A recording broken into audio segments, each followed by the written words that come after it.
What's going on, everybody? Is that the human spider? The Amazing Spider-Man. Nah, you got his name wrong. That's not my name. It's not my name. My name's the human spider. I don't care. Get out there. No, he got my name wrong. Get You gotta out tell there, him. you moron.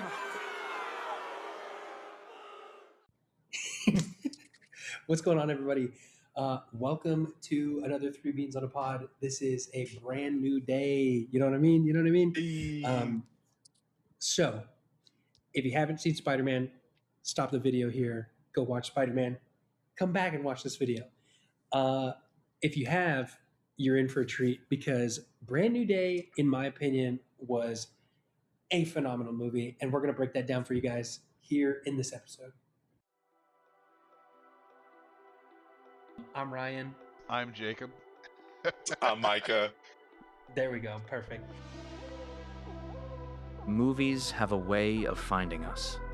They make us laugh, scare us, challenge us, and sometimes stay with us long after the credits roll.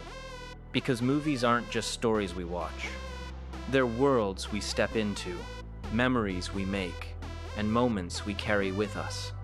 So, whether it's a masterpiece, a disaster, or somewhere in between, we're here to talk about it. Because every movie has a story.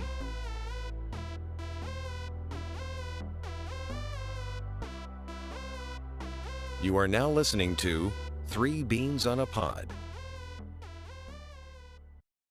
Oh man. I think we should start with the human spider.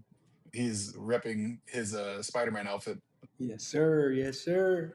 and that way Micah can get out of his baklava as quickly as popular possible. I thought it was great. I thought it was a really fun movie. I think it was crazy because I think out of the three of us, I saw the Odyssey first, a couple weeks prior, and then saw this movie. And you can add it here, but I sent y'all the link of like the box office for both movies combined. Broke so many records, and they're still breaking records because I think Spider-Man globally already hit $1 billion. And then the Odyssey's at 900 some million dollars right now. I think it's at $1 billion now.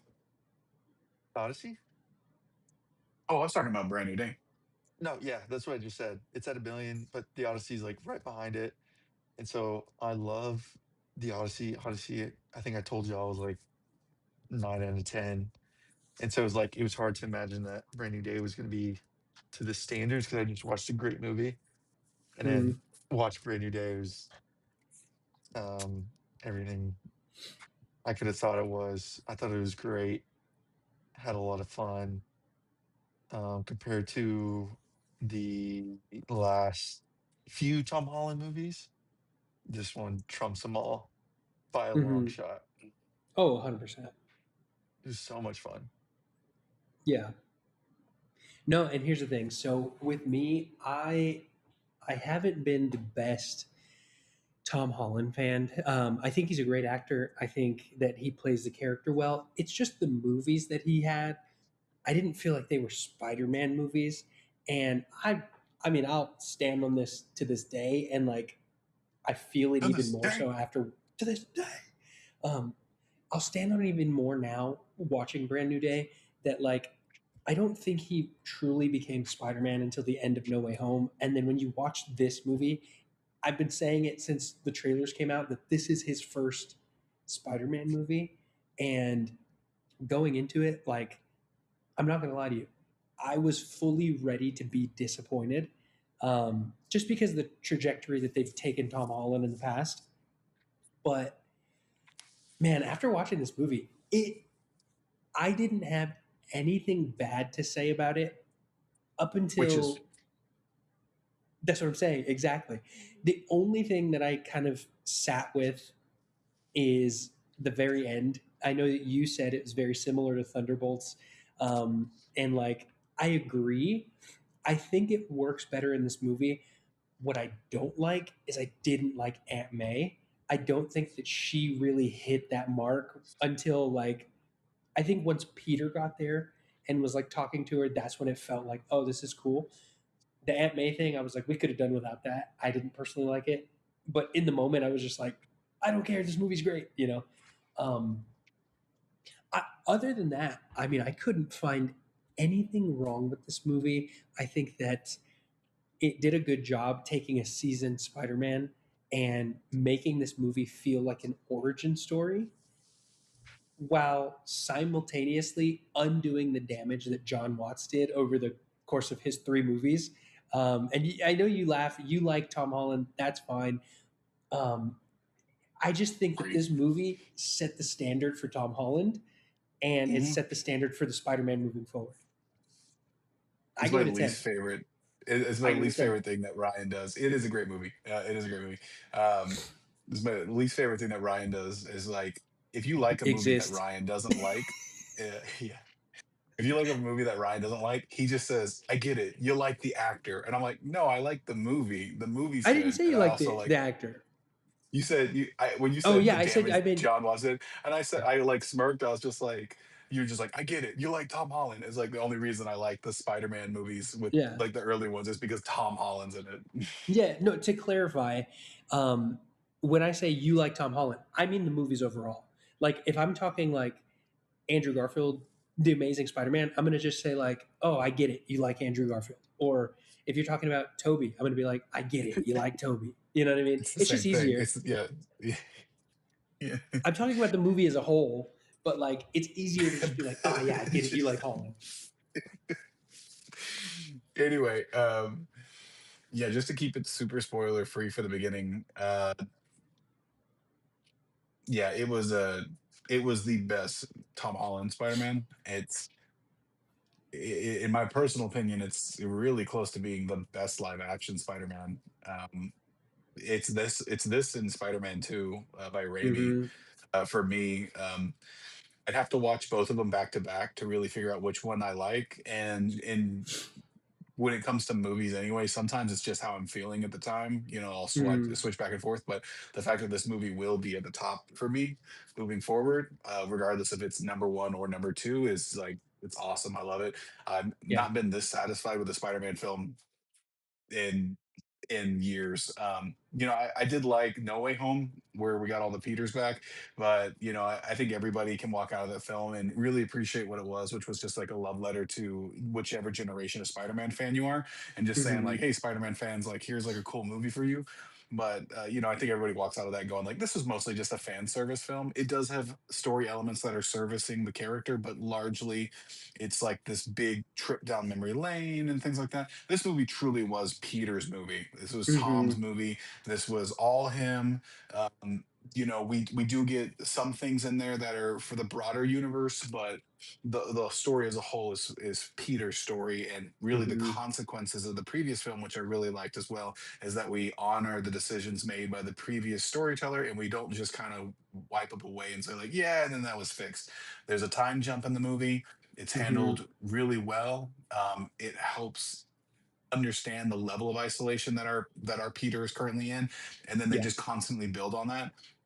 And this movie does it multiple times. It's gonna rip your heart out. You know, it's gonna set Peter up for at least some level of hope, and then it goes nah, which is very in line with what the comics do to him. It's just Peter constantly experiencing.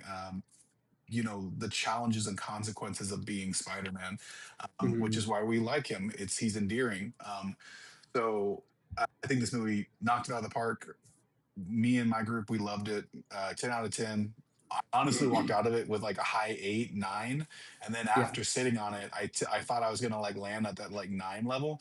But after sitting on it and talking to Ryan and just kind of gushing over it, I Mm-hmm. realized two things. One, the movie was phenomenal. And Mm-hmm. there's only like one big element that I would criticize that I don't want to go into now because there's a spoiler territory. Um, Mm-hmm. but even with that, I go, it's not that big a deal.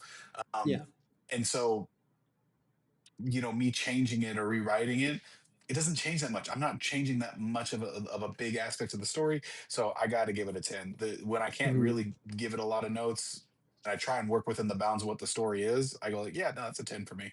Um, Mm-hmm. and then God, guys, just don't go see movies that you really want to see in movie theaters with food. I usually like to go to a Yep. dine-in theater, Yep. and this one was just not the right one. It really ruined my experience at some points.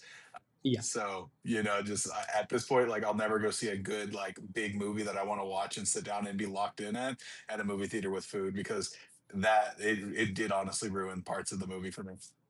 Yeah. Now here's the thing. I agree with you, and I've said this for many, many, many moons.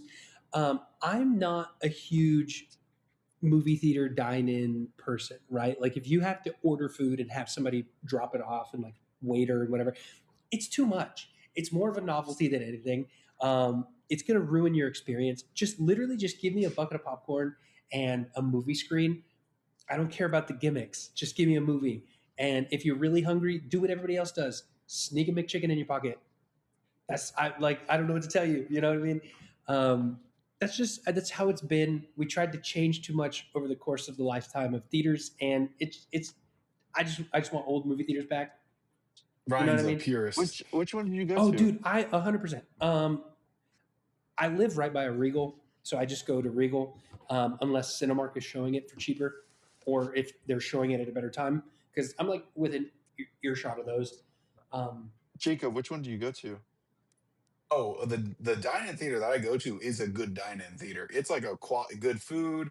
It's a little expensive. Yeah, I go to Flick's Brew House in Mansfield. Oh, It's a great theater, like the great screens, great sound, good seats. Everything was awesome. It's just the theater was filled with people, and I realized that I was like, oh, I've never gone to like an opening weekend experience at a dine-in theater. mhm, Because of that, there was like a dozen servers walking around constantly because we had a full house. All the seats were sold, so it was like what 80 to 100 people, and so we had like 15 servers walking in and out down my lane, and so I would just see them, and I got really bad ADD, I guess, because I just do this when I see somebody walking, and I just track them for a second, and then mhm. during like a really important scene, my guy walked up to me and he just goes, all four of y'all seats are together, but do y'all want to split the ticket? And I was like, yeah, get out of here.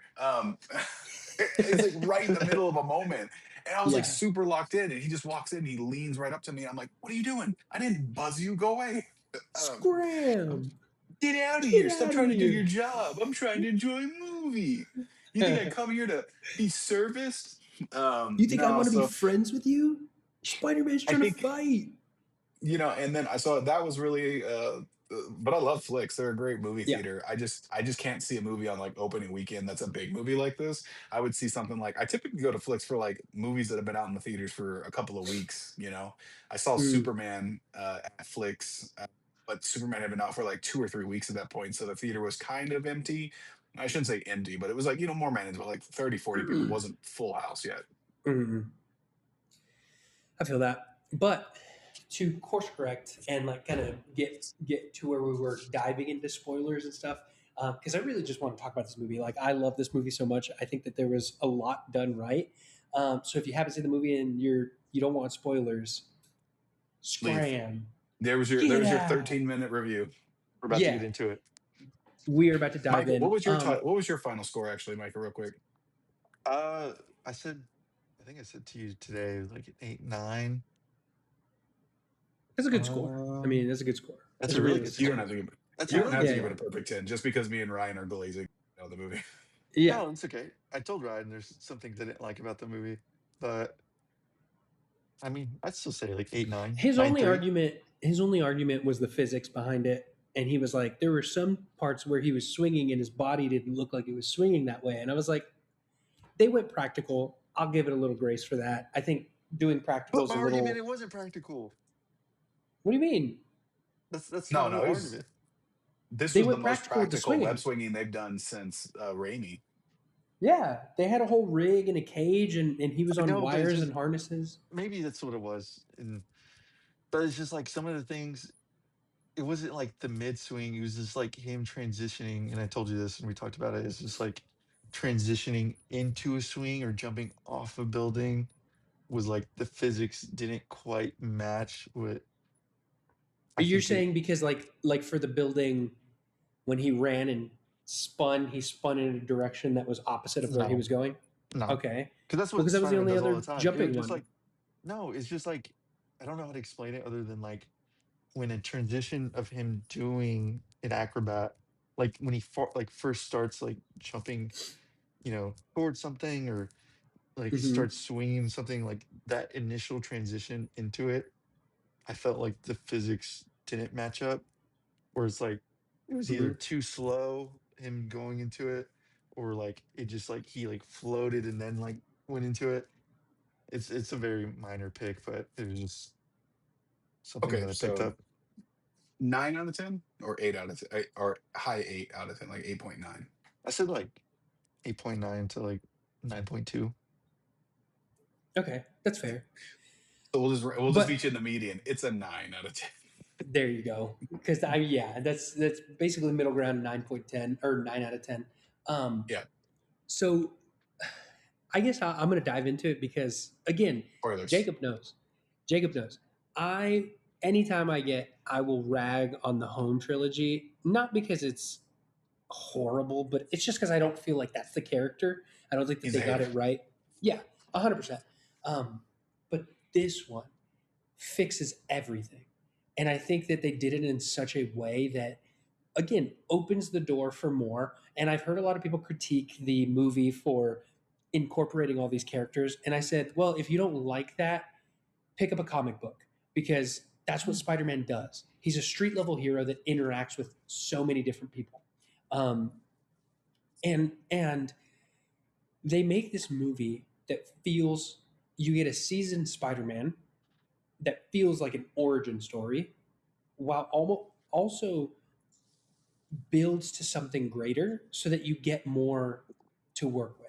And I love that.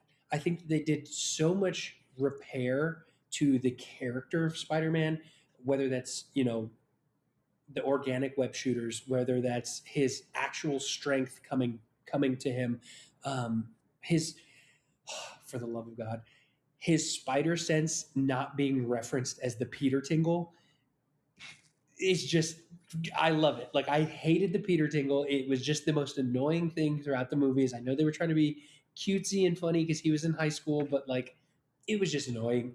Um, and so they fix that. They also give him just a better aspect of his whole spider sense and what it can actually do. I mean, Yeah, but they never they called hinted it at it. spider sense in any of the other movies, except for that one scientist that goes, a spider sense, if you will. And I was like, No, boo. 100%. Yeah, yeah. They didn't even call it a spider sense in this. They just didn't call it a Peter Tingle, and I'm okay with that. I hated Peter Tingle. It was so irritating. And Um, I thought it was a funny joke. It's fine. but I get you though. I yeah, get you. I get yeah. So like, I think that it did really, really good strides towards making his character. And one thing that I like is it. You spend 85% of this movie in the suit. The only thing that comes off is like the mask, but majority of this movie he's in costume, so it feels like a Spider-Man movie because it's 80% Spider-Man. Now, where I get kind of conflicted and I'm trying to like figure out which one of the two is better, I want to say Spider-Man 2 is better, but that's just like my nostalgia talking. I think that it's a really well done, grounded Spider-Man movie, but I feel like this movie is a better comic book movie because it hits you. those strides. And will Spider-Man 2 be my favorite movie forever? Yeah, because I like Spider-Man. I like Tobey Maguire. I think that that movie is well done in a way that kind of explains existential crisis and learning your place in kind of society. That's what I get from that movie. This one is a different take. It's a comic book movie, and I was talking to my brother about it, and he was like, "Spider-Man 2 is Spider-Man No More, where Yeah. Peter's, trying to figure out where he fits in and does he want to be Spider-Man? Does he want to do this? Whatever." Brand New Day succeeds by flipping that and making it Peter No More. So he spends a majority of the time in the costume because of the fact that he's at this precipice where he's trying to decide, do I even need to be Peter anymore? Can I just be Spider Man? You know what I mean? And so you're getting that flip side of what made Spider Man 2 so great. and amplifying it in this movie while giving his character more development that just wasn't there in the previous movies. Oh yeah, yeah, that makes sense. Mhm. And I think that when we talked about this privately before we, did the session, um, my thing was there was I like movies, or at least comic book movies, that draw from a source material, like a comic source Mhm. material, but don't necessarily try to do it one for one. And Yeah. that's like why Raimi 2, Spider-Man 2 is so good, because it is Peter No More, or sorry, Mhm. it's Spider-Man No More. They even have the shot from the comic book cover, which we love, but it taps into the soul of the story as opposed to trying to tell that story one to one. So it is its own unique thing, but also harkens back to a really good story. And this one does the exact same thing. It taps into, Peter Parker No More. It touches into that heart, but while telling a story that's unique to the Tom Holland universe, or at Mhm. least moderately. Um, and I think it really hits the heart and soul of like what makes Peter Peter, but also what makes him Spider-Man. That I really Mhm. enjoyed. It really did emphasize his struggle, but a lot of the times, and they did this really heavy in the Raimi films, like, oh, in the Raimi films, they go like, oh, Peter, can't make it to school on time. Oh, Peter can't, get with MJ because he's being Spider-Man, and they're like, okay, so there's Mhm. that little bit of social problems, but largely what it was is like, oh, the monetary. Peter's just broke. Peter can't keep a job, Peter's got no Yeah. money. That's really his biggest struggle. If he had money, he could do things with MJ, and he could treat her to the life he thinks she wants. That was kind of like the big Mhm. thing, is that he feels like he can't monetarily support her like she would kind of want to be. Where Mhm. in this movie, it's not about the money. In fact, that was a criticism I heard. They're like, how does he afford some of these things? Like, how is Peter getting paid? But it doesn't matter. What's the big Yeah. crux of this film is like Peter's completely alone. He's completely isolated. He has Mhm. no connections to anybody. Um, and he's the most alone that he's ever been. Like like none of the other Peters in the other films comes near close to how alone this one is. The world literally Mhm. doesn't know he exists. Um, Yeah. so And that here's the just thing. I think with people saying like, "Oh, where does he get the money?" It's a movie, right? who cares? We already know that he works for the Bugle to make money selling photos of Spider-Man. That doesn't need to be touched on again in a movie. And I love that this movie kind of separated itself from J. Jonah Jameson and Tony Stark and just was fully a Peter story. So like you can understand and pick up from context clues that like, hey, he makes his money doing that because that's how he does it in the comics, right? Mhm. That's like saying like, oh, Peter didn't go to bed not once in this movie, brother. When does Just he because you sleep? didn't see it doesn't mean it didn't happen, right? They're Right. just not going to over explain these things that are already there for people that know that they're there.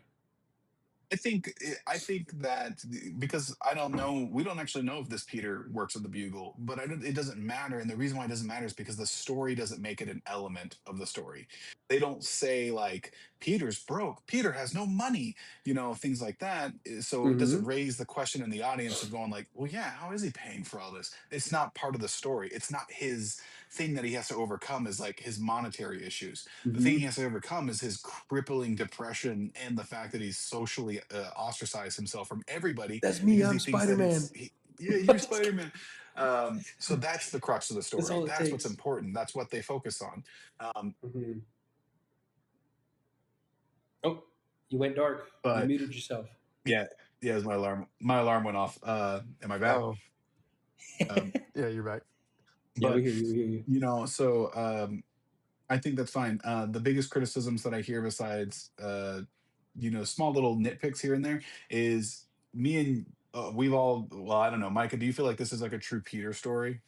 Yeah, I thought it was like Mm-hmm. I think Ryan. I don't think I've heard you said this, but you said it before the movie. Um, with the previous Tom Holland movies of him just being almost spoiled by Tony Stark Mm-hmm. and all the gadgets and everything he was experiencing and everything he was able to do. And so, like, being obviously stripped away from that makes it more of a Peter story. Like you said, it's just the whole story was him being on his own and him trying to figure out things. And I thought that was great. I thought, honestly, like the beginning of the movie of it skipping all these The four years and just years. fast forwarding in it. Mm-hmm.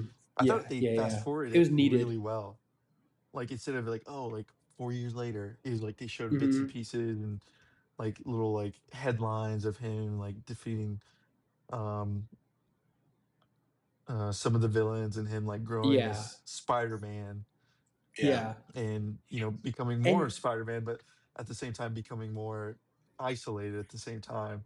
Like I thought Yeah. that was like such a good way to start the movie. yeah. Yeah. And Especially so because one critique that I see time and time again is that people are like ripping the movie apart because of Jean Grey being the villain, and then they're like, but like they threw away all these villains in the beginning of the movie. And I'm like, yeah, brother, because whenever you talk about Spider-Man, when's the last time you said, you know who's a good villain? Tarantula, Ramrod. You know what I mean? Like they pulled I so thought you were going to say many. boomerang. The guy that was No, throwing the boomerang. I yeah. was like, So oh shit. things like that, where they're like, where people are just complaining just to complain at this point. And I get it. I've been there, but not with this movie because my whole thing with I will stand on the argument that people are like Jean Grey is unnecessary, and I say no because for two reasons. One, if you read a comic book, Spider-Man interacts with the X-Men quite a lot. So there's already a tie for Spider-Man and X-Men. They're building to a grander universe. I get it. That's going to have to happen. They're going to try and soft launch her into the MCU so that they can mainline the X-Men. It's fine. I get it. Two, I said two, but there's going to be a third one after. Two, I really think that she also serves as a anchor point to restoring Ned and MJ's memories because Jean Grey has the power of mind manipulation, right? She can do all that. She is technically stronger than Doctor Strange. So, like, when she goes and like explodes at the very end with her mind powers and creates that sphere, she's not doing that to help Peter, obviously. So the people like with the theories that are like, oh, Jean restored their memories because Peter helped her. No, that happened before Peter helped her. What I think happened is because she lost control and developed new powers all at once, there is a possibility that when she got in their minds, she accidentally broke the barrier that was holding and keeping that spell intact, right? Because you get immediately after that, Ned knows the handshake, does that. Uh, The Black MJ's Dahlia. Yes, MJ's on the roof holding the Black Dahlia. These are not coincidences, right? These are very distinct characteristics of like Peter in their lives, right? Hmm. Three, three, I think that it does a good job of building the character of Peter because Peter loves to help people any way he can. And so when you're looking at this villain, she's not a villain. She's misunderstood. He acknowledges that he made a mistake by just jumping into this, trying to solve the issue, but he ended up endangering somebody who was just trying to find her sister. And so you build the character of like, I get it. You're not evil. You're just searching for something because you're hurt. Let me help you with that. That in every essence is Peter, and we don't see enough of that. And so I think that they flesh that out in such a natural way that it works with the story. So people that say like, "Oh, if Jean Grey was there, you wouldn't recognize it." No, you would, because there are three main points that I just listed there that serve the story, Yeah. in my opinion. Yeah. Uh, for me at least, I don't think even like obviously people have been craving that are Marvel fans. They've been craving for the introduction of mutants into the MCU ever since Marvel acquired the brand. And everybody's been kind of asking like, how are we going to do this? How are we going to do this? Um, so when people say Jean Grey's not necessary to the story, I actually agree that Jean Grey is not necessary to the story because only Peter is necessary to the story. We could have inserted any character. Jean Grey. So when I hear Jean Grey's not necessary to the story, I would say, yeah, you're right. She's not necessary to the story. And then somebody would say, well, why'd they put her in there? I'm like, because they could. because she doesn't negatively impact the story. The story doesn't really need a true villain. It just needs something to move us along and force Peter into conflict with the reality of him pushing away the people that help him be Peter, right? That's the Hmm. real story. The story is Peter acknowledging that he can be happy and be Spider-Man at the same time. He just needs a catalyst to push him, right? Yeah. So it doesn't matter who the villain is, as long as the villain pushes that story along. Now, the fact that Right. this villain was a parallel, that works. They wanted to use a Hmm. character that Peter could identify with, and they put Hmm. Jean in a position where, sorry, comic book Jean lovers, or even animated series Jean lovers, or movie lovers, I think Jean Grey is, on average, a boring character. I thought this was probably the best version of Jean Grey that I've seen. I like her in this. Yeah. I don't particularly care for her in the X-Men comics when I read them. Not that I hate her, I just don't find her stories compelling unless she is Phoenix. Hmm. When she's just Yeah. Jean Grey, I'm typically like, eh. Yeah. You know, it even feels like they were trying to make Jean popular back when they, in the comics, when they gave her the Phoenix. They're like, we got to give her something.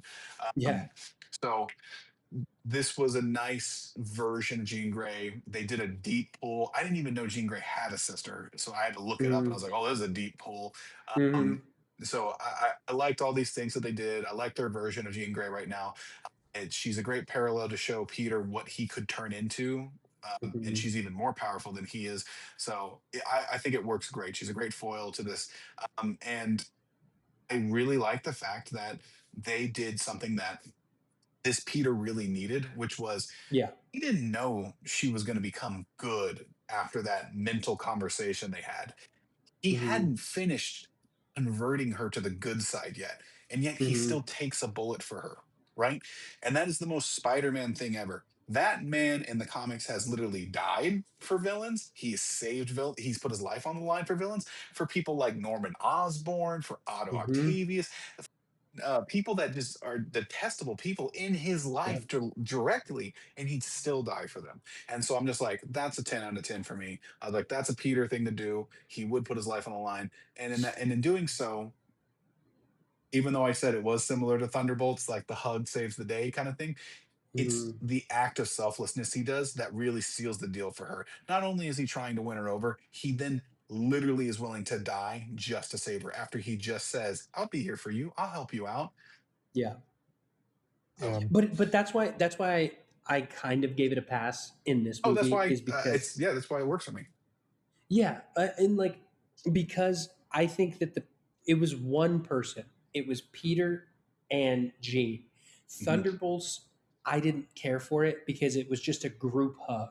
It was a bunch of people. If it was just Bob and Yelena, that would have been like, okay, that's cool, that's fine because they have a relationship. There was meaning behind that.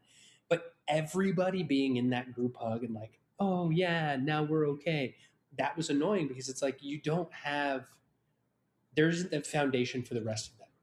But because it works here is because Peter has gone through that. Peter was, like you said, genuinely just trying to help.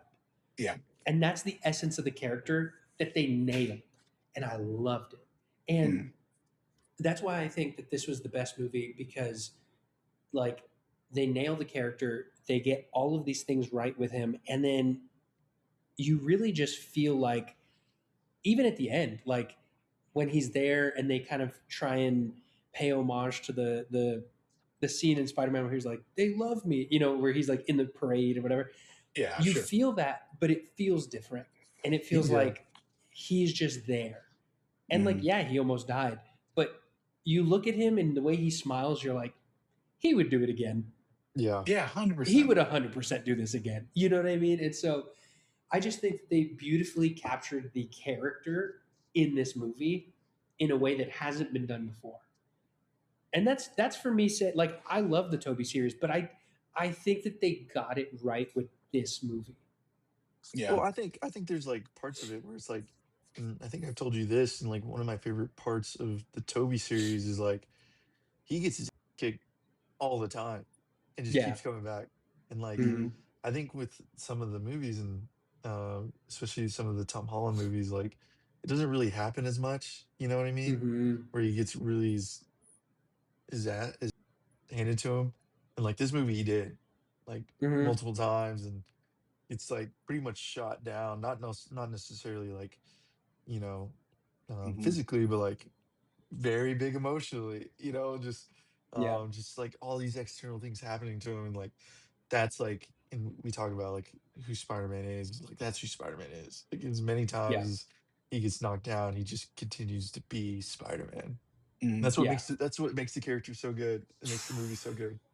He's cooking right now. He's cooking. No, It's so no, good. and that's why like Spider-Man is always going to be one of my favorite characters, and um, and with that, I think that they set it up to be like every decision that Peter makes has a consequence, and I think that Hmm. they set that up beautifully with this movie because of the fact that he was trying to stop his mutation. And he inadvertently created something that could be the detriment to mutants in the future. Or they just And introduced the mutants. Yeah. exactly. Yeah. Instead of just saying like, "Hey, we're going to introduce mutants," they were like, "Hey, we're going to introduce something that could possibly create genocide within the mutants," and it's at the hands of Spider-Man. And Yep. it again becomes one of those things where he wasn't trying to do it out of malice. He wasn't trying to do it out of. It was just solely he was trying to fix something within himself. Hmm. And throughout the movie, you get the monologues and like the questions that are like, what like Banner's question of Yeah. um, what makes you what makes you decide, you know, What what's parts are natural good, and what's what to not. keep and Yeah. what to go. And like when do you get to decide? And I'm like, that's so good. Like, Yeah. and so then he gets that realization, like, yeah, Well, okay, you're right. it's that, and then they threw it on top of what MJ said when he was Yeah. explaining the thing. I forgot what she said. She said like, maybe She said, the go ahead. change is like what you need to go through, or like some like in the Hmm. sort of Yeah. lines of that. What if it's She like change is says, necessary or something? yeah, exactly. Which is the impetus of the entire film. And like he's kneecapping himself because he wants to remain this version of himself, because he thinks it's the Hmm. only version that works, and it's killing him and it's destroying him and he's becoming a monster. Yeah. But MJ literally says, like, she says that, so the spiritual element of it is just like you need to evolve, you need to change, you need to be willing to accept that things will change and they won't stay the same. You can't go back, you can only move forward. um, but also, like, she does say something that's like really puts it in perspective for the audience, Hmm. because when you hear inhibitor, we've seen a lot of movies with superheroes where they go like, here's a power dampening bracelet, click, and that's it. But she Hmm. lays it out plainly. She goes, you're changing your DNA. Yeah. Like, you are radioactively, chemically altering the building blocks of your body. Hmm. Is it really worth it? I'm just like, shit, that's a good point. Like, this is, Yeah. he doesn't really know what he's doing to himself, Hmm. but he just is so gung ho. So yeah, that's great. Michael, what did you think about Jean though? Did you think she was did you feel like she was just like an insert to extend the MCU, or did you like her in the story? Did you feel like she was really servicing the story? All the above. Because I told Ryan, because when I watched the movie, my first thought was like, I think Ryan might. Well, I watched it after you guys, and you guys both said it was amazing. So like after I Fire. watched it, the reaction was like, I'm surprised he said 10 out of 10, because of like that's very similar to Thunderbolts of how like it concluded. So I was like, Mm. I remember Ryan had a lot of um say back to Thunderbolts and how it ended and how it concluded. So I was wondering about that, but I mean, I love Mm. Thunderbolts. I I mean, remember I can Yeah, when we me elaborate. watched too. it together, it's like I enjoyed it a lot. So it's like It's a good that, movie. yeah. Yeah. So like I didn't really have a problem with it. I enjoyed it because before the movie came out, they said that they wanted to have Spider-Man face a villain that we have not seen before. Hmm. Um, in a live action or any action. So I thought it was great. Mm. I think it's a direction that they took that could have been better than any other direction that they could have taken, in my Hmm. opinion. I And feel you. to elaborate on your point really quickly, the reason Thunderbolts didn't work for me is because I mean, and again, I say doesn't work loosely because it wasn't a bad movie. It's not like I hate this movie, right? I think that it's more of an ensemble movie, with something that was trying to be deeper. Whereas this one, you get that depth, and it's just Peter's the focus. So that's why it works, is because you're following Peter, you're understanding Peter, you're with that growth of Peter, and then it kind of shifts into the same, but you know the character, right? That's Yeah. fair. Thunderbolts, you're trying to make me care about a character that I didn't care about in Black Widow. Her introduction wasn't that great, and then you bring all of these other characters that don't have their own story, but they were side characters in somebody else's story, and you bring them together. So, Mhm. But I think that's fair you, because, like, but in Thunderbolts, like, the difference between this one and that one is like Black Widow, you have her whole backstory, but you don't really have a whole bunch of Bob's backstory. And this one, um, they showed both sides to it, at least, mhm, because obviously you get the whole backstory of Spider-Man, but um, Jean Grey, like, you get partial backstory with her, and they right, show it too. They don't only talk about it; they show it. I don't, and mhm, Right. you might have to remind me, but I don't think they showed that for Bob. They just talked about it. They loosely show it. When they go into his mind, there's a moment where they kind of like jump into different like Right, right, pivotal right. moments. mhm, But But it's like that's we just even like, when they get into the attic where it's like his parents are fighting downstairs, I think his dad is beating his mom. yeah, Um, mhm, like that's the closest we get to like we get an idea. Like he had a yeah. very rough life, but it was just like we don't yeah. really get the full in and outs. Whereas this one, you get the backstory, you get like her sister getting captured and her But jumping into her mind to put her somewhere else. You know what I but mean? Yeah. it's like it hurt. It's like it hits different because they showed so much about her, and like seeing her sister get taken. Hmm. But then like the cherry on top is like she's getting tortured. She looks up at the air vent and sees the VMAX. I mean, that's like that's it right Yeah, there. That yeah, was and and that was a dark moment. I've seen people say that they hate that moment because they were like, "Oh, Really? all of that." Yeah, because they're like, "Oh, all of that led to nothing," and I'm like, "But that's the thing. That's what makes it darker. Is that there was no meaning behind VMAX. Yeah. She was That's just it. trying to get a message out." And I Yeah. love that they didn't like But she's like, dive too deep on VMAX, right? Mhm. Because her last words were, the last thing my sister saw was the inside of this room, not, Mhm. is that what VMAX is? You know what I mean? no, Like they but didn't Yeah. that's elaborate. why I saw that's why I thought it was so great because it's like VMAX, no one knows what it means. And she's like, Hmm. it has to mean something because it's the last message. And then she's in the exact same scenario as her sister. And it's just like, that's crazy. But Yeah, because they the didn't harp on it, yeah. it's like, she knows she's dead. Yeah. Yeah. Yeah. If And they this didn't was talk about because it. Ryan's hitting it right on the nail on the head, and that is it trusts the audience. Obviously, it does spell it out a bit, which is Hmm. fine. Every movie can do like that moment where the character realizes something, and then they kind of audibly state a little bit of it, But Hmm. in the age that we live in right now of Netflix, which we could just go back to Sadie Sink's Netflix TV show. We just go over to Stranger Things. If this was Stranger Things, they would have been like VMAX. VMAX is vent max, like the vent that's above. She saw the label before she Hmm. died, and that's what she was saying when she was saying VMAX, and that's why I heard it. That they would have explained it all, so people playing on their Hmm. phone would have been able to like, oh, okay, got you. But here they Yeah, were just yeah. like, she sees it, it lingers. You watch as the actor internalizes everything. Great performance. Hmm. Sadie Sink So killed it in good. this movie. Hmm. And then she just says the line that Ryan says, which is, this is the last thing she was telling me. What she saw was this room was the last thing that she saw. And then she's like, I'm gonna kill you. And then she's just like, then she explodes, And then she did. and Oh. then I will say too, it's not just dark because obviously we realize, oh, she died. That's what VMAX was. It's Hmm. dark because the way where my brain went with it is I was just like, oh, they were testing her psychic powers, her ability they were forcing her sister to jump. Hmm. Um, I was just like, it's not even like didn't even interpret it personally as her sister was trying to give her a message. I honestly think her sister got lobotomized by the machine forcing her, and Hmm. her brain just literally like shot out a message in every direction, and just sent out the last thing she saw, which was just VMAX, and that was it. It wasn't even meant to be Hmm. a message to be like, "Come find me, I'm at VMAX." It was literally she was just lobotomized, and the brain just saw VMAX. That was the last thing, and that's all she got. Which I'm like, Wow. that's I was like, that's really dark way. I was like, Hmm. there is no special meaning behind it. She's just dead, and it's the last thing that she Yeah. saw. I was like, Yeah. God, dog.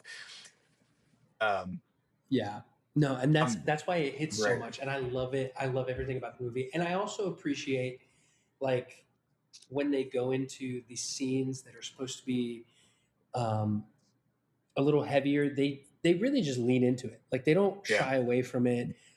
The whole monologue with Peter pouring his heart out to Gwen and just saying like, "Well, I MJ. don't love you because I," or that's what it's MJ. Sorry, and her just saying like, "I don't love you because I don't know you."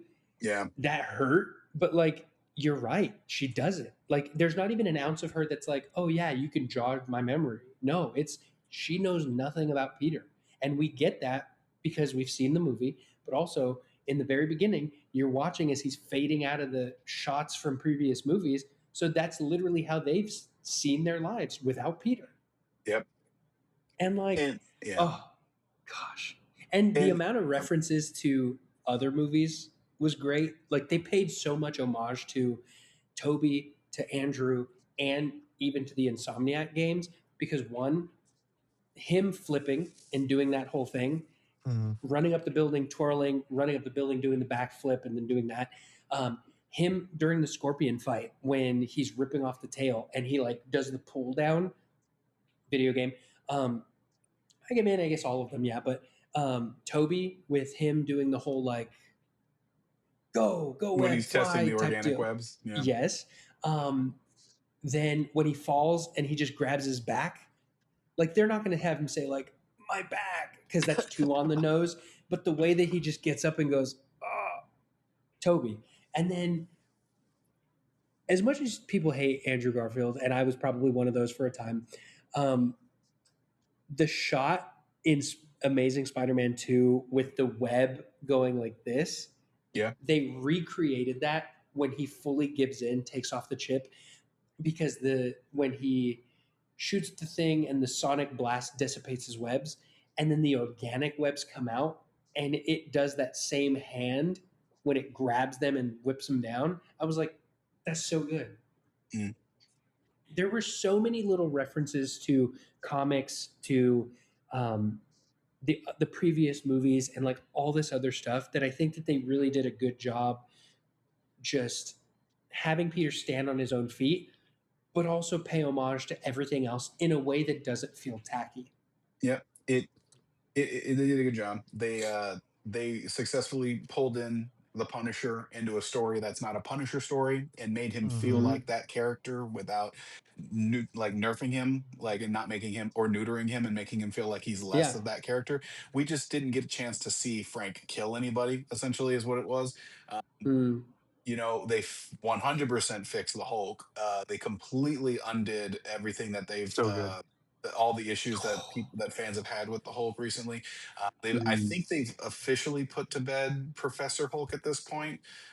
I good. don't think we're gonna get Professor Hulk back again, which is great because they did make an offhanded comment that she broke something, and it seems like a mental Mm, barrier that he had like kind of built up with his gamma mm, treatment he did sometime in the movies that might be gone now, which is great because it's good to have Savage Hulk back. mm, So hopefully we can get a good Hulk story. Marvel, I believe in you. If you get the right writers, maybe get this guy to do it. Maybe get the director, mm. because if I could trust anybody to do an interpersonal story for the Hulk, it's this director. He's already done Yeah. great things with Shang Chi. He did a fantastic job on uh, what was it, Wonder Wonder Man. Man. Mhm. So give him the script, guys. Let him do it. He can do it. And this brother just blew Brand New Day out of the park. Like $1 billion in the first opening weekend is that's like Avengers numbers, and we haven't had Avengers Mhm. Endgame numbers in years. It's so Like, crazy because it's like, uh, so what you were saying, like paying homage to like other movies. I didn't really like feel that, but I would still agree. Like, I think they took things from other movies that worked really well and that were so good, mhm, put it into this movie, but not in a cheesy way. Like just Mm, kind of how you said it. Like they did it in a way that flowed really well, that mm, fit to his character well, and then like you said, they added some characters like the Punisher and the Hulk, but like really good parts of those characters into the movie that flowed mm, really well with Spider-Man. It was so good. It's like, yeah, I mean, we were talking about, I was like, when's the last time we saw the Hulk like that? It was like maybe Ragnarok, but not even really because he was like the the what was he the was like he Gladiator. yeah, the gladiator version, and he Yeah, was like mm, he was Hulk, but he wasn't like a raged out Hulk in a sense. right. And Yeah, like we haven't seen that since I said probably Age of Ultron, Uh, or was it yeah. even like No, you're Avengers yeah, right. or You're right. hmm Because technically, even the Hulk that we get in Ragnarok, it's not Savage Hulk. yeah, It's supposed to be their take on Scar Hulk, which is okay, yeah. terrible, yeah. but but It was very it's diluted. Yeah. aggressively so. But it was we get to see the Hulk with Professor Hulk, where that's Banner in Mm, control of the Hulk form, and then there's a Hulk form where Hulk is in control like completely. And then there is a version where they kind of meld, but Hulk is more in control. And mm, Banner just kind of like lets him take most of the wheel. It's all of a willing situation, and that's the version that's in World War Hulk, where they are kind of like linked up. They're just like, yeah, like do your thing. Like Banner's just as like promoting everything as possible, but he's also like, I'm hands off. He's like, I'm hmm done. Hmm. I'm tired of it. Um, so Savage Hulk is where most people know where Hulk takes over for a second, and it's all anger, and there's not that much sense to it, Yeah. Yeah, It's yeah. which is what we so got, and I good. loved it. So good. Oh Cause my like goodness. I just want a good Hulk story. God, I just want a good Hulk And movie, please. I think the one thing that I love about this movie the most is that like with a lot of the scenes in this movie, you can pull references or even direct comparisons of panels that are just Mhm. brought to life in this movie. Like again, the three that I've been arguing the most is with the Punisher carrying Peter into the hospital. That comes Yep. straight from Civil War. The Punisher sniping Spider-Man when he like pushes somebody out of the way, straight from Death of Spider-Man, which is a great comic. Mhm. And then the one with the Hulk where like I don't think many people caught it, but I did because I was just like, I've seen this story before. I still have yet to read the full thing, but I've seen a lot of the story. Where after Peter and Hulk fight a big bad, they're talking and Hulk calls him Peter, and then he's like, "Oh yeah, like he was like, wait, how do you know I'm Peter?" He was like, "You made a wish for everybody to forget, but Banner forgot. I don't The Hulk forget." did for it. Yeah. Exactly. And so you get that comic, and then you get the part where they're fighting, and Hulk is like choking him out, and all he can say is, "Please, it's Peter."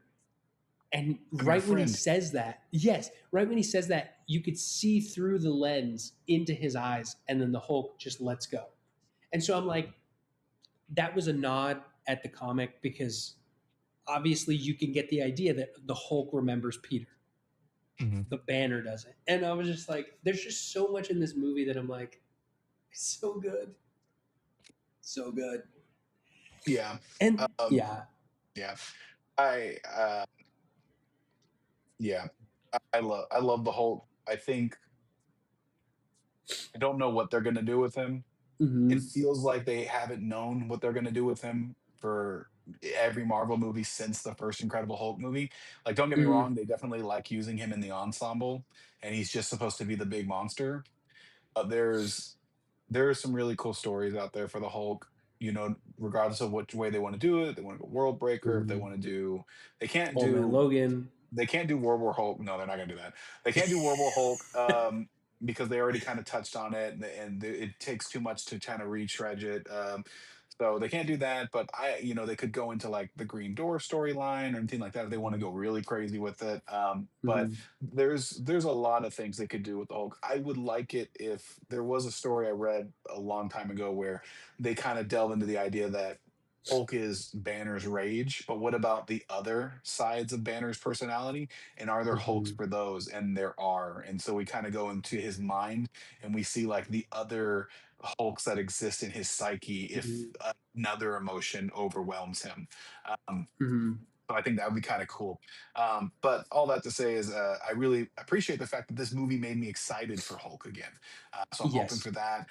This movie I in a honestly, weird way I made me excited for Doomsday because I'm yes. not like aggressively excited for Doomsday right now. I'm definitely gonna go see it, but this movie made me go, if we can get this level of, I don't need the writing to be to this level because we're not going to get that much of a focused story because it has to be this Hmm. massive ensemble cast.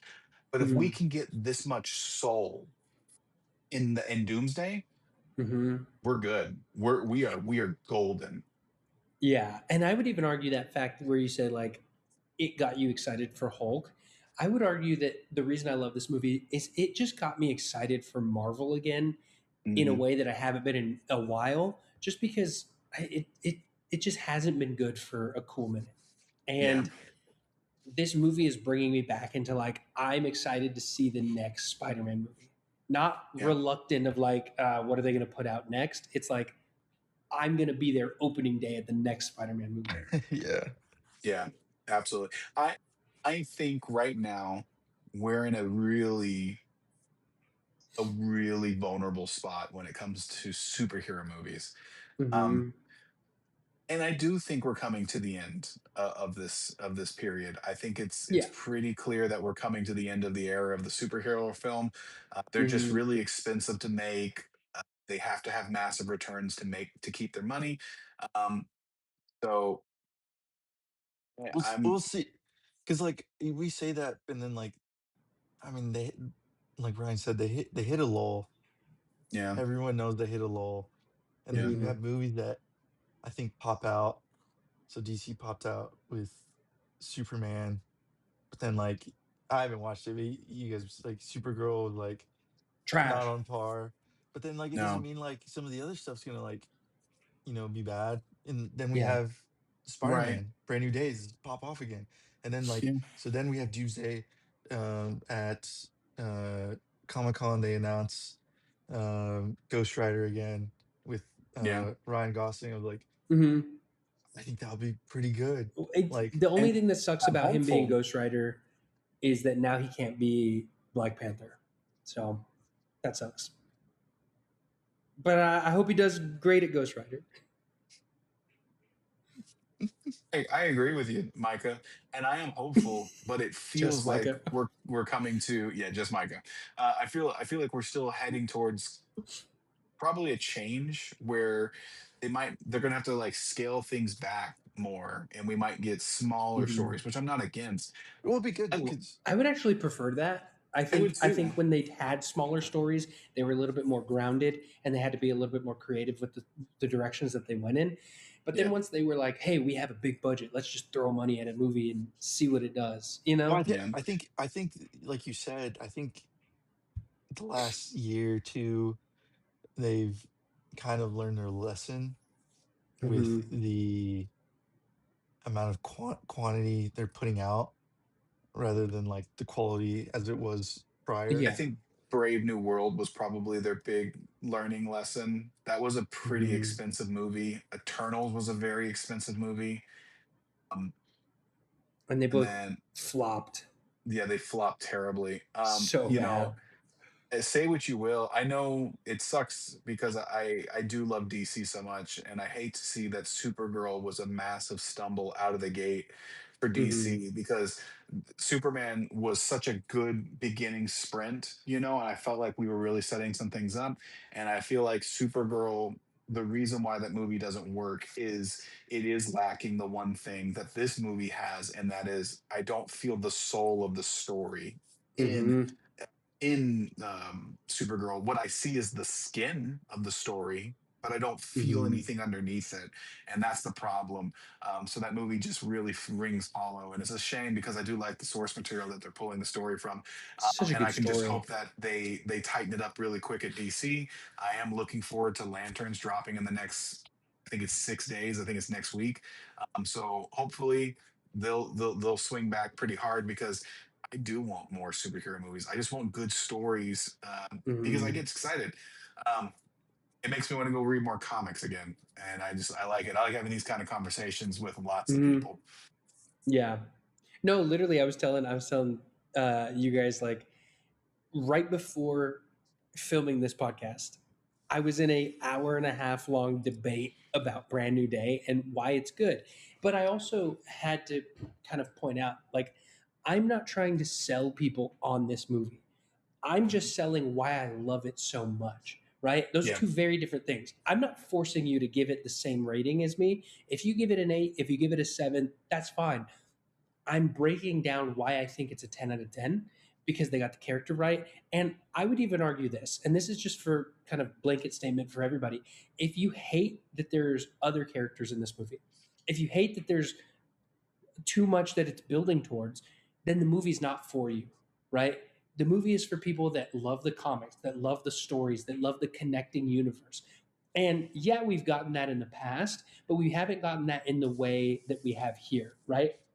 Because in the past, those other characters that we interact with support the story in a way that's different from this. This Yeah. isn't, oh, I'm here to support the story. It's, I'm here to be an essential point to drive the movie forward. Other than Mhm. that, you can forget about me, right? Because the whole point of Peter going to Yelena was to what? To get information on who is doing what they're doing because he thinks that she's keeping tabs on everything happening in New York. The reason we get Banner is because he's trying to create an inhibitor to diffuse his mutant DNA. And people can say like, oh, I don't think that they should have used Banner. They can't use Dr. Connors because in No Way Home he meets Dr. Connors, so They he's going can't to be even use skeptical. Osborne. Exactly, because he knows Osborn. He's gonna be skeptical of these people. He couldn't even use Doc No. Ock. You know what I mean? So Yeah. like you have to bring somebody in that's smart enough to do these things. Who better to do it than somebody with an actual mutation? Yeah. Um, the Punisher. The Punisher is there because he's also a street level hero, but he also has that connection where Peter's like, "Hey, if I have MJ in danger, you can keep her safe." And that was the whole point of his character. It was to keep MJ safe. We had to bring him in to establish who he is for other people that don't know, but like his whole point was to keep MJ safe. And then you get Jean again driving the story forward. And so like that's why I would argue that like if you feel like they're out of place or overwhelming, you're not understanding the story that they're telling, and that's why it kind of falls short for people who are like there's just too much, but it's Yeah. done in a way that makes sense for me. I don't think it's too much, even for the general audience. I think if you've watched just the Spider-Man movies, like just Mhm. the Tom Holland Spider-Man movies, you would completely understand what's going on.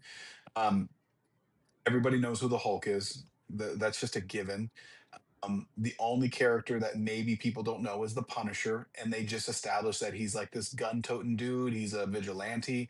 They established that Mhm. they've dealt with each other multiple times, and even the people that watch everything, we know that that's never happened on screen. It just tells us it's happened, and we go, got it.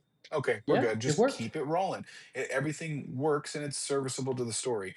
The only criticism I have for the entire movie, the one thing that I'm Mhm. like, yeah, that is an element I don't like, and it's not a strong element because they just don't harp on it enough Mhm. in the story. And when the story doesn't focus on it, I go like, well, you didn't confirm nor deny, so I just kind of have to let it go. Mhm. And that is, Jean is doing some pretty dark things in the scope of that she takes control of civilians. She makes those civilians risk their life and limb to essentially carry out terrorist attacks on the Department of Damage Control, so she can finally try and find her sister.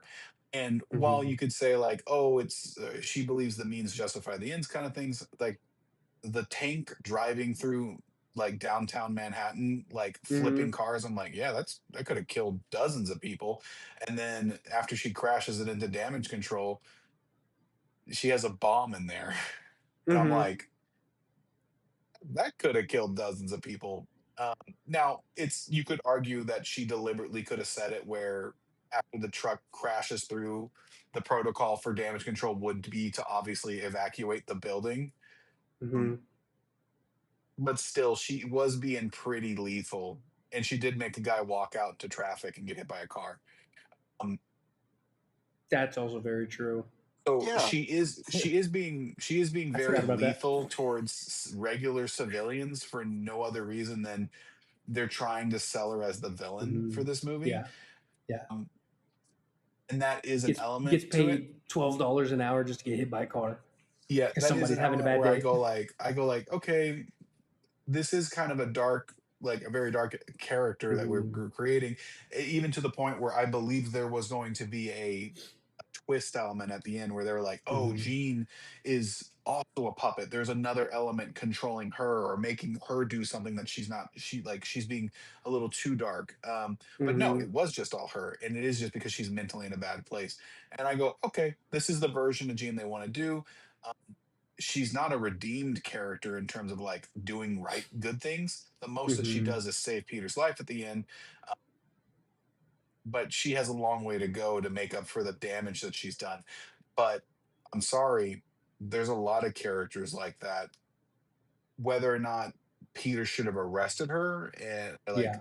or if Frank should have arrested her, that's up in the air. Frank couldn't have possibly stopped her. He needed her to Mm-hmm. keep Peter alive, and his main thing that he needed at that time was her to keep him alive. So, Yeah.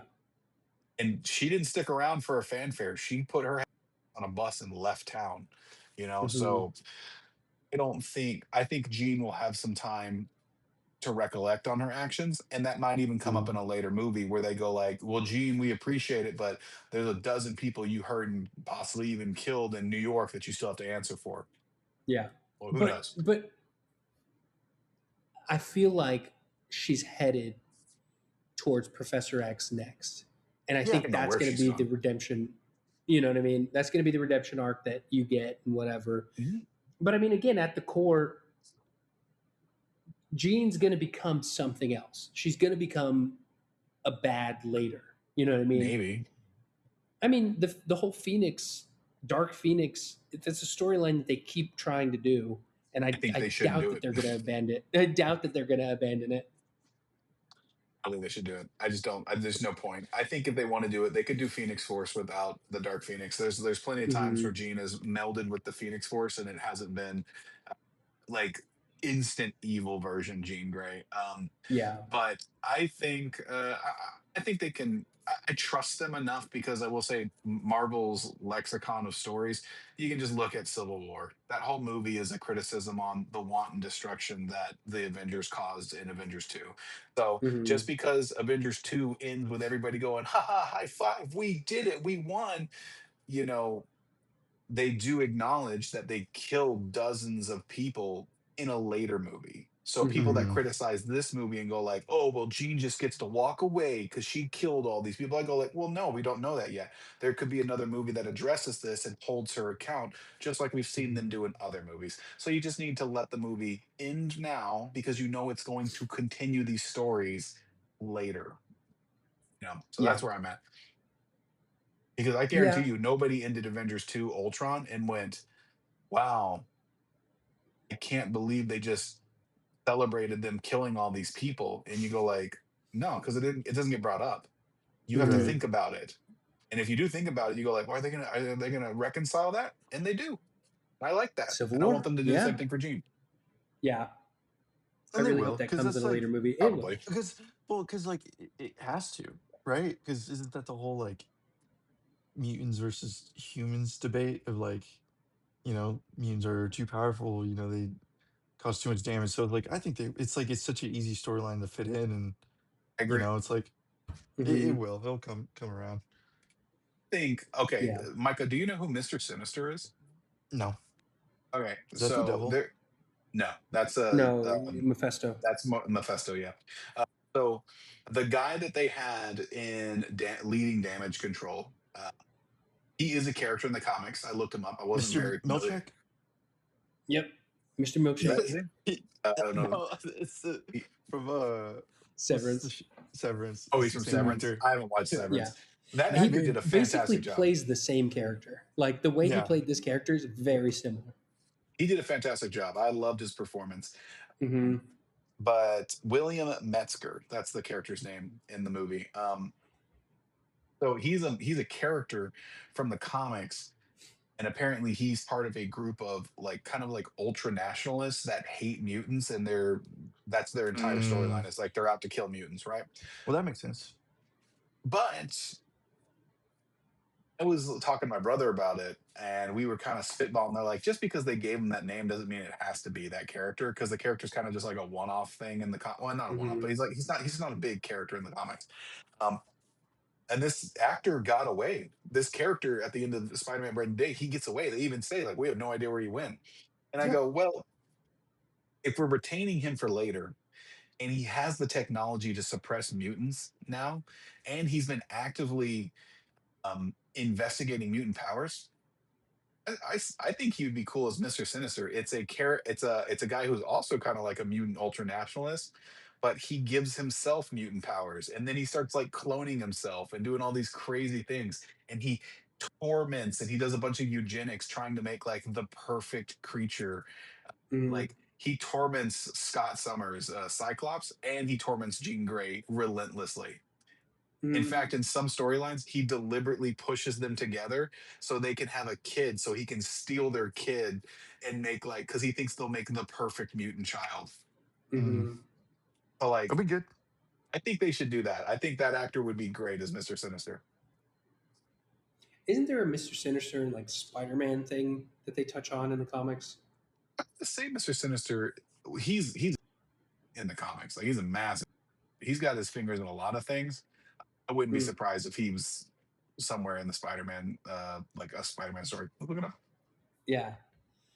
Um, but yeah, I mean, kind of going through this movie, I really just the more I talk about it, the more that I'm like, I don't feel like 10 is a bad score. I think that Nope, they hit the It's mark, not a bad score. and yeah, I'm excited. I think it sets up more that makes me excited to want more and watch more, and it feels like they just did the character justice. They did it in a style that feels like a comic book brought to life. Um, and I'm excited. I'm excited to see where they go next. And we had a little fun idea for you guys if we still have time. it's an Uh, we're an hour in. You want to do this for another one? I mean, we could. Yeah, all right. We'll do it. Or We'll do it. we just read a couple. We can read a Okay, couple. but We'll we're do gonna that. rant. We don't have to If we rant. do, if what we're just gonna read and be like, those suck. I think we'll save it for. I think we should save it because It's I up can to tell you you. I right mean, now, Ryan is gonna go off on at least one of these. hmm. Do a little tester. Just do Okay, a sure. rapid fire. How about this? We Say a were couple, and then we could break down a few of them. so Ryan and me were talking about the movie, and we started Mhm. hearing some of the criticisms. And while we agree with that, you can absolutely not like how dark Gene is. You could feel that maybe the cast is a little bloated. Some people just aren't excited about an ever expanding MCU, so they go like, "Okay, I get it." Um, some of the reviews that we saw that were negative, and we were looking for negative reviews because we were curious to see. uh, there was a lot of middle of the road reviews like B's and A's, Mhm. or just like Mhm. fours and 3.5s out of five. Like those are reasonable. Like you could not be smitten with the movie, but at least you like can articulate why you didn't like it. And then there were some that were like twos, ones, or fives out of 10. I'm just like, whoa, what movie did you see? So here's a Yeah. couple of some of the worst reviews I was able to find on Rotten Tomatoes. Let's This get was into the comment section. Out of the reviews that I pulled, this is the highest review of the worst reviews that I've seen. It's Mm. a 5 out of 10.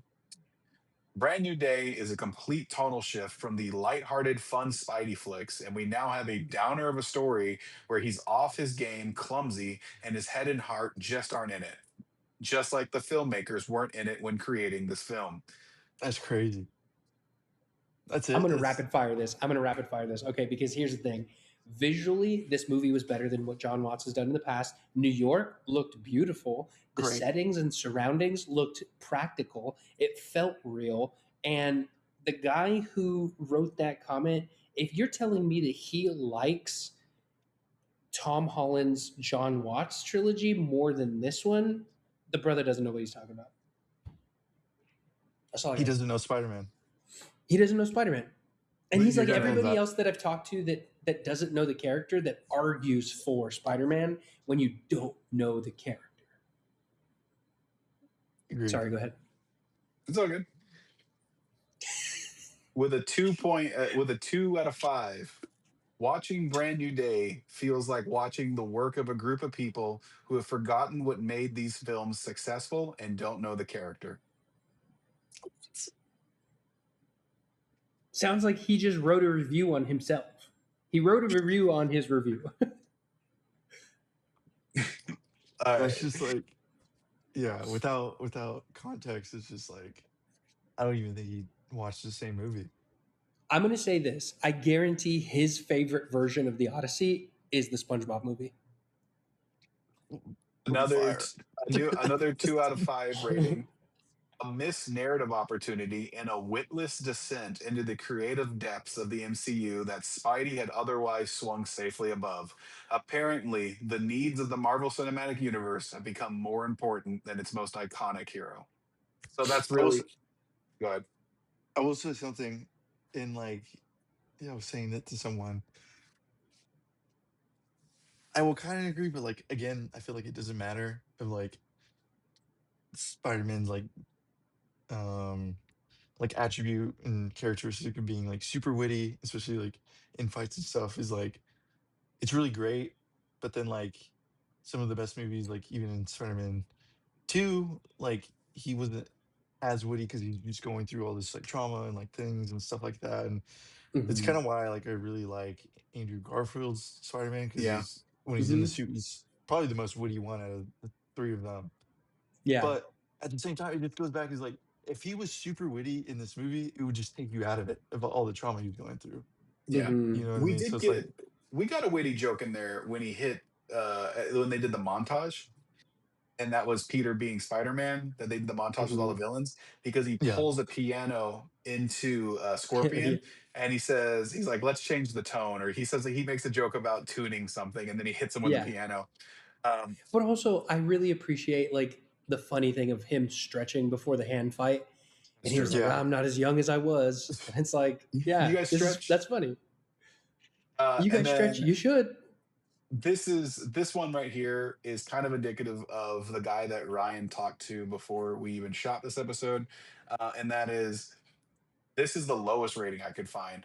And it just didn't make any sense to me because I'm like, okay, Mm. I get that you don't like the MCU expansion stuff, Hmm. but to give it a 1 out of 4, so the That's lowest crazy. possible rating you could give it, unless point 0.5 is an option, Mm. the review says for all the movie's inventive sequences in the beginning, as well as a more potentially intriguing through line about Pete changing, all Marvel movies ultimately have to pay their dues to the broader franchise, and this one comes at too steep a cost.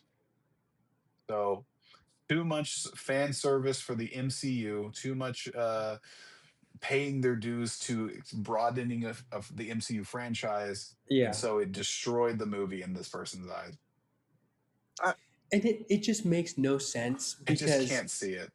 well, yeah.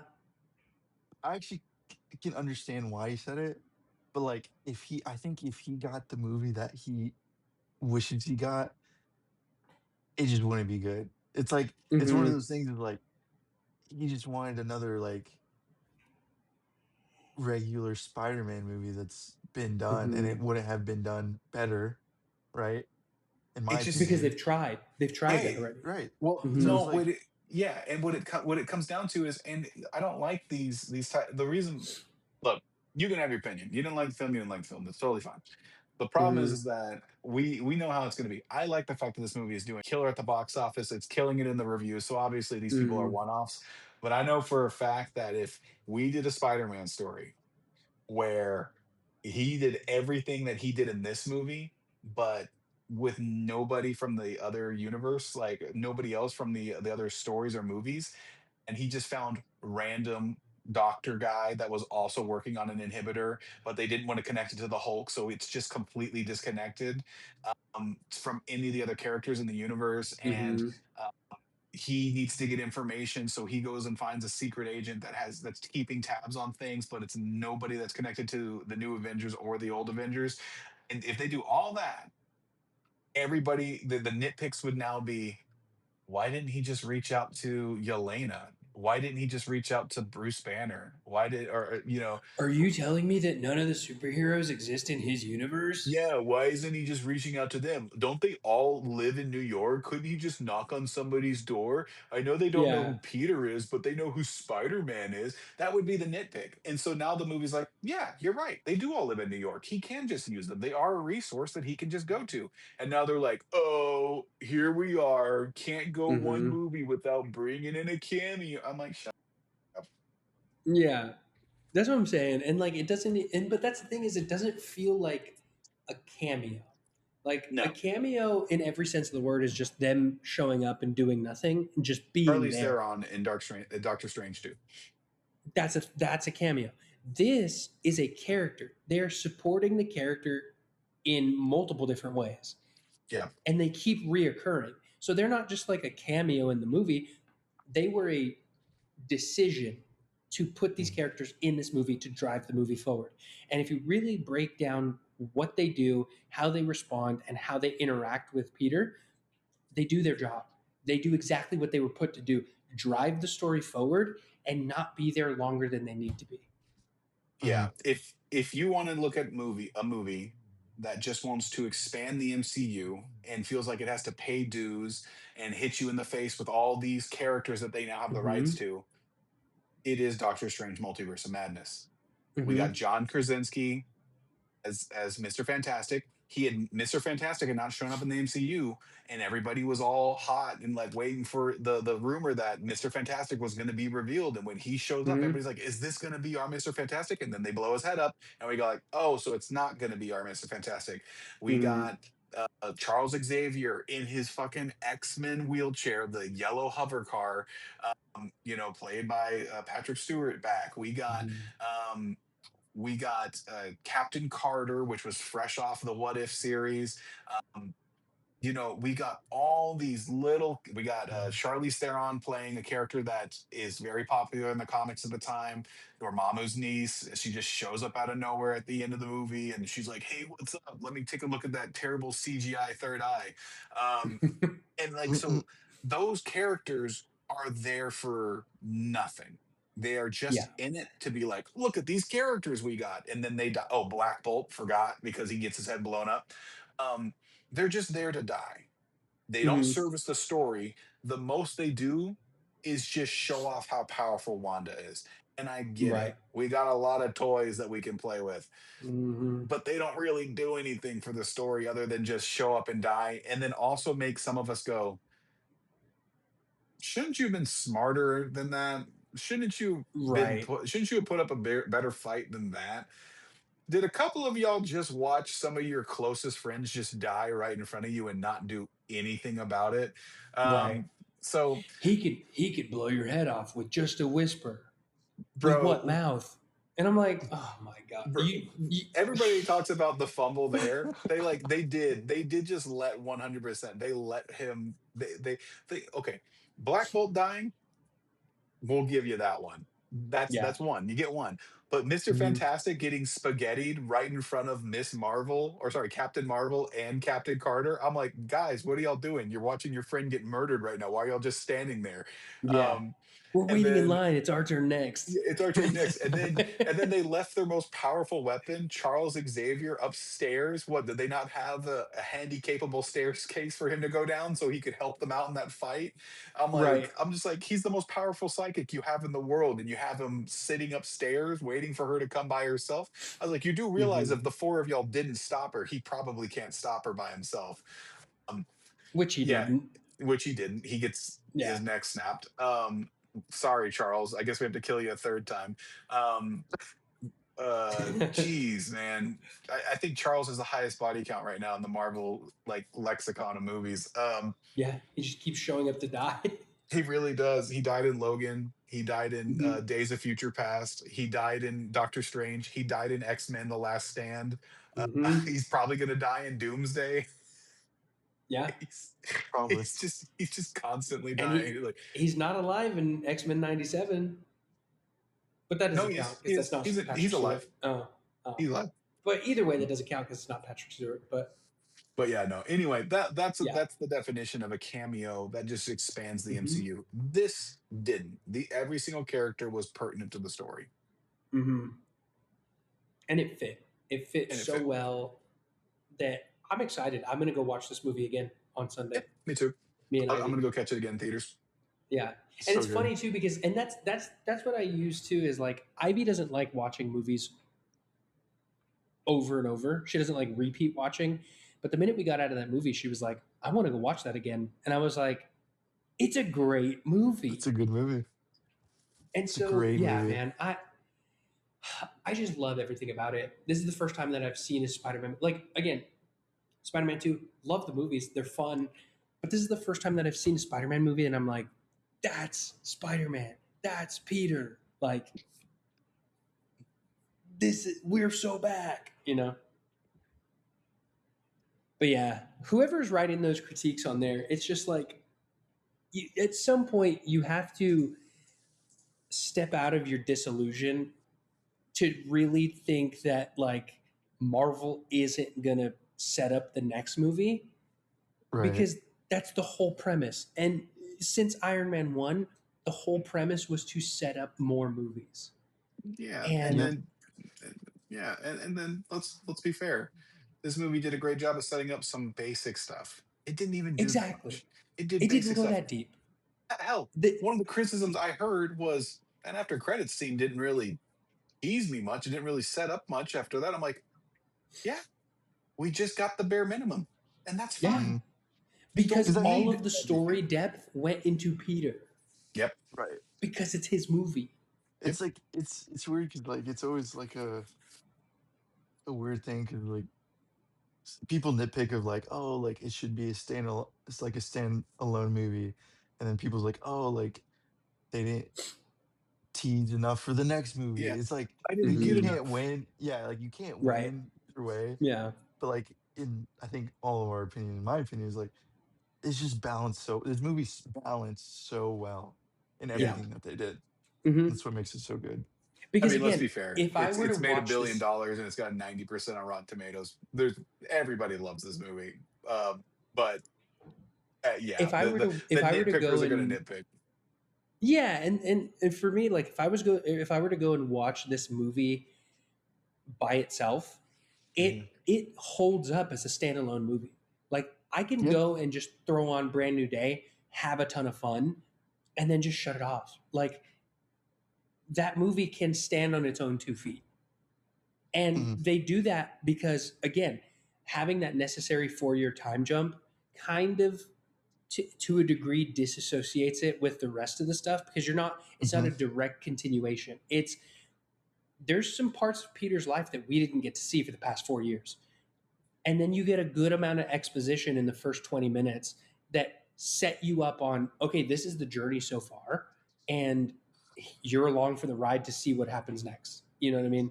So I'm gonna stick with it, dude. I think it's a 10 out of 10. I just can't find anything other than the Aunt May scene. I can't find anything wrong with this movie. Yeah. And The I thing, always say like hugging someone when when you're sitting down is always an awkward thing because it's like Hmm. I'm not sure if you guys feel the same way. It's like if you're trying to hug someone and you're both sitting down next to each other, it just It's kind of weird. looks awkward. Yeah. But it's just a No, funny I feel thing I that. noticed. when me and my brother talk about a movie and we say, like, oh, what's a 10 out of 10? A 10 out of 10 doesn't mean the movie's perfect.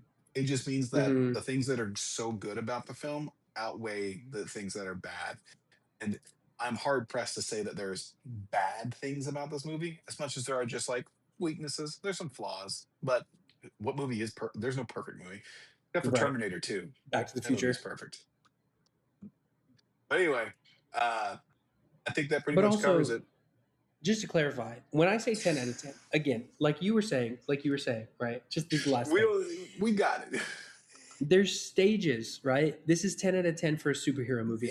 The reason I have to clarify is because whenever I say that this movie's a 10 out of 10, people are like, well, what other movie's a 10 out of 10? Like, you can't give this, and, other movies that are very just not, they're like standalone movies. Those are rated different. And I feel like you understand what I'm talking about, right? Like, I'm not going to rate Mortal Yeah, I Kombat get and it, Masters of Ryan. the Universe the same. Ryan, I And get I'm it. not going Yeah. to go back and, you know what I mean? Okay, so 10 out of I'm 10, not no nitpicking notes, can't your complain. scores. That's funny. Can't Yeah. complain. I'm going to watch this again. I don't know how many times, but I'm definitely going to the theater multiple times. Well, That'd be good. thanks for stopping by, everybody. I know you've already seen Spider-Man, but if you sat through all this, we really appreciate it. Maybe leave us a comment and let us know what you thought about Spider-Man. What were your nitpicks? And do you think that the MCU inclusions were too much, or were they balanced, just like Micah said? Absolutely. Till the next time. Yes. But be my beans. There it is. I'm going to use that. Clip it, chat, clip it.